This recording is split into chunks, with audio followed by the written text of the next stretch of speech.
I'm Sarah, a 40-year-old mother of two, wedded to my rock, John, for almost 2 decades. Our life's been a thrilling yet challenging journey, and it's the companionship in these times that truly counts. However, things took a turn with the unexpected arrival of my younger brother Tom, a 32-year-old who's still figuring life out, often making impulsive decisions. It was a typical Sunday, with our family congregating at Mom's house, a place brimming with childhood nostalgia. As we were savoring Mom's delightful roast and her tales, Tom barged in, unexpectedly accompanied by a young, pregnant woman named Lisa, his fiancée. This sudden revelation, amidst a peaceful family lunch, caught everyone off guard. Lisa, youthful and visibly pregnant, was dressed more for a party than a family gathering. This news stunned everyone, especially my kids, Emily and Max, who were curious and bewildered by their new aunt-to-be and her sparkling attire. Tom's announcement of his engagement and impending fatherhood brought a tense silence to the room, only broken by John's attempt at congratulatory words. Tom declared their plan to stay at Mom's temporarily, which visibly worried her. It was like observing someone unwittingly edge closer to a precipice. That night, John and I discussed the situation.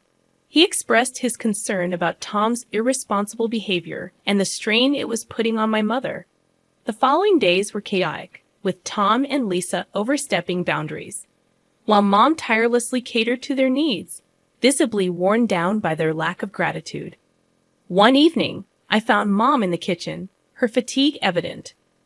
I urged her to stand up for herself, but her maternal instincts towards Tom and his unborn child made it impossible for her to turn them away. I felt an overwhelming urge to confront them, to expose their exploitation of Mom's kindness, but I restrained myself. In family dynamics, love often means overlooking the obvious faults, even when it's detrimental. This became our new reality: Tom and Lisa, the inconsiderate house guests, and the rest of us tiptoeing around to maintain harmony in a home that now seemed constricting. Our days were upended by Tom and Lisa's presence. Each morning was greeted with Lisa's loud grievances about her discomforts or cravings. She'd saunter into the kitchen, still in her nightwear, demanding breakfast without a hint of courtesy. "Sarah, whip up some pancakes, will you?" The baby's craving them, she'd order without a please. I'd clench my teeth, trying to maintain composure. "Sure, Lisa." Just after I prepare Emily and Max for school. Tom was equally unhelpful, idly lounging, his attention fixed on his laptop or video games, occasionally shouting for food without a glance our way. Mom attempted to mediate, reminding me they were young, but I couldn't overlook their blatant sense of entitlement. As Lisa's due date neared, the situation worsened. She left clutter everywhere, engaged in endless phone gossip, while dishes and laundry piled up. One day, I reached my breaking point. Finding her in the living room, feet propped on the coffee table, I confronted her. "Lisa, this isn't a hotel. You can't just expect everyone to clean up after you." Her response was a dismissive eye roll. "Chill, Sarah. I'm pregnant, remember?" Tom's defense was swift but infuriating. "Lay off her, Sarah. She's carrying my child." Mom intervened, pleading for peace, but the unfairness was glaring. She was exhausting herself for their sake, yet remained unheeded. They treated our home like a free-for-all, leaving messes and responsibilities for Mom, and even had the audacity to plan an extravagant wedding, expecting Mom to foot the bill. Their disregard for Mom's well-being became intolerable. Even after the birth of their son Alex, their behavior didn't change. One morning, I walked in to find Mom tackling a pile of dirty dishes, while Lisa idly watched TV and Tom was absorbed in his phone. I asked Mom why she was burdened with all the work, but the answer was all too familiar. The cycle of disregard and exploitation seemed endless, leaving me grappling with frustration and concern for my overburdened mother. I questioned Mom, trying to maintain composure, but her response only added to my frustration. "Lisa needs to rest, and Tom, well, Tom's busy," she said. Turning to Lisa, I pointed out her lack of contribution, but she retorted with the excuse of her recent childbirth. Tom, disengaged as ever, defended her, claiming ignorance of their hardships. I was incredulous at their audacity. Sitting idle and burdening Mom was their idea of being busy? Mom attempted to diffuse the tension, claiming she didn't mind the extra work, but my patience had worn thin. I argued that Mom was not their servant, but my words fell on deaf ears. Tom and Lisa continued their routine, frequently leaving the house, burdening Mom with their child, and flaunting their extravagant purchases. Discovering a receipt for an expensive dress, I confronted them about the financial burden they were placing on Mom. Tom's indifferent shrug and Lisa's smug attitude were infuriating. They saw nothing wrong in exploiting Mom's generosity. Alone with Mom, I pleaded with her to see the situation for what it was, exploitation. But her maternal instincts blinded her to their irresponsibility. I can't abandon them, especially not Alex, she said. Despite my efforts to persuade her, she remained steadfast in her belief that they needed her help. Feeling helpless, I watched the family dynamic deteriorate. Tom and Lisa continued their parasitic behavior, while Mom, ever the selfless mother, couldn't recognize the extent of their exploitation. The situation reached a breaking point when Mom suddenly fell ill. One day, she was her usual self. The next, she was bedridden and weak. I stayed by her side, offering hopeful words, but inside, I felt a growing anger towards Tom and Lisa, who were conspicuously absent, likely squandering more of Mom's resources. I expressed my outrage, but Mom's response was tinged with sadness. "They have their own lives, Sarah," she said, her voice weary. Her condition worsened, and eventually, Mom passed away quietly in the night. I was there, but Tom and Lisa were absent, likely enjoying themselves, oblivious to our family's loss. The funeral was a blur, a mixture of grief and resentment towards my absent brother and his partner. Their absence during Mom's final moments and their continued disregard weighed heavily on me, underscoring the profound disconnection within our family. I recall the moment Tom and Lisa arrived at the funeral, their appearance more fitting for a celebration than a solemn occasion. Lisa's attire was notably inappropriate, drawing murmurs from the crowd. John offered me a comforting squeeze of the hand, trying to provide some support. Post-service, Tom urgently wanted to discuss Mom's will. His insistence, so soon after our loss, left me aghast. He claimed Mom had left the house to him, a statement that seemed incredibly presumptuous and insensitive given the circumstances.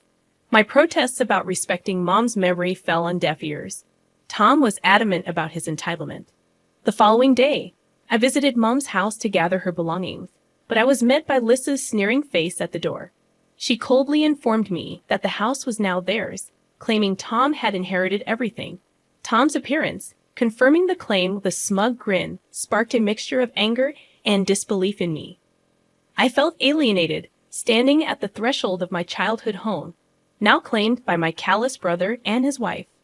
Determined to seek justice, I found myself nervously entering the notary's office. The whole ordeal, grappling with Mom's loss, and now this dispute with Tom, seemed like a nightmare.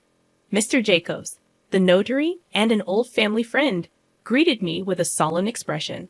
As I voiced my doubts about Tom's claim, Tom and Lisa arrived, exuding arrogance. Mr. Jacobs began reading the will, and my anxiety peaked. When he reached the part about Tom, he announced a bequest of only $5,000 to him, a revelation that visibly shocked Tom. Mr. Jacobs then continued, to my relief and surprise, declaring that Mom had left the family home and the remainder of her estate to me. This unexpected turn of events was a small solace in the midst of our family strife, offering a glimmer of hope amidst the grief and turmoil that had enveloped us since Mom's passing. The revelation in Mr. Jacobs' office left me feeling a mix of relief and vindication. Lisa, on the other hand, was incensed, incredulous at the idea that they weren't left the house.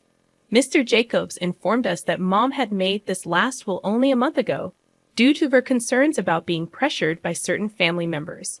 Tom's reaction was one of rage and denial, but there was a sense of justice in the air. Mom had seen through their exploitation. Tom accused me of turning Mom against him, while Lisa threatened legal action. Mr. Jacobs warned them about the possible legal repercussions if coercion was proven in any earlier will. Their confidence seemed to falter at this. As Tom and Lisa left the notary's office in a huff, I stayed behind to express my gratitude to Mr. Jacobs. I left feeling a whirlwind of emotions: sorrow for losing Mom, relief that her final wishes were honored, and anger at Tom and Lisa's audacity. Back at the house, Tom confronted me, infuriated by the disparity in our inheritance. I tried to explain that this was Mom's decision, likely influenced by their continuous financial demands. His frustration was palpable as he demanded to know why Mom would screw him over like this. Then I found Mom's letter, tucked away in a drawer. It explained everything. Mom had initially set aside an equal share for both of us, but as Tom and Lisa's demands increased, she began to deduct from his portion. By the time she wrote her last will, Tom had already received most of his share through these advances. Tom was shocked and in denial, unable to accept that his actions had led to this outcome. I was firm, my patience thinning, as I confronted him with the reality of the situation. He sat, overwhelmed by his own actions, pondering the gravity of what he had done. The weight of his choices and their impact on Mom's final decisions was a harsh reality he now had to face. As I set the letter down, a blend of pity and frustration washed over me. "You've only yourself to blame, Tom. This was your doing," I said, watching him leave the house, a shadow of the man he once was. There was a sense of justice in his departure, but it was tinged with sadness for a family now fractured by both grief and selfishness. The house, previously a battleground of family conflicts, now stood in a haunting silence. Tom and Lisa had left, severing all ties with me. It was a relief to be freed from their tumult, yet it also left me to grapple with the fallout of their actions. As I sat in the living room, lost in thought, my phone rang. It was Jenna, bringing news of Tom. He was job hunting in town, and Lisa seemed to be living a single life, with no sign of their son, Alex. Anger surged within me at their reckless disregard for their child. Jenna's voice broke through my fury, suggesting that maybe there was something I could do.